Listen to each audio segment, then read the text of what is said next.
కొడుదల పవన్ కళ్యాణ్ అమ్మ కడుపున ఆఖరివాడిగా పుట్టిన అందరికీ మంచి చేయాలి, మేలు జరగాలి అనే విషయంలో ముందువాడుగా ఉంటాడు. తన గురించి కంటే జనం గురించి ఎక్కువగా ఆలోచించే మనస్తత్వం నా తమ్ముడు కళ్యాణ్ బాబుది. ఎవరైనా అధికారంలోకి వచ్చాక ప్రజలకు ఏదైనా చేయాలనుకుంటారు.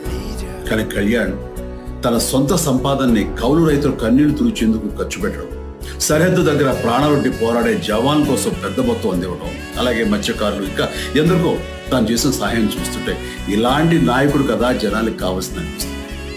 ఒక రకంగా చెప్పాలంటే సినిమాలోకి తను బలవంతంగా వచ్చాడు, రాజకీయాల్లో మాత్రం ఇష్టంతోనే వచ్చాడు. ఏ తల్లికైనా తన కొడుకు కష్టపడుతుంటే గుండె తరుక్కుపోతుంది. అలాగే ఏ అన్నకైనా తన తమ్ముడు అనవసరంగా మాటలు పడుతుంటే బాధేస్తుంది. అలా బాధపడుతున్న నా తల్లికి ఈ అన్నయ్యగా ఒక మాట చెప్పాను, నీ కొడుకు ఎంతో మంది తల్లుల కోసం, వాళ్ళ బిడ్డల భవిష్యత్తు కోసం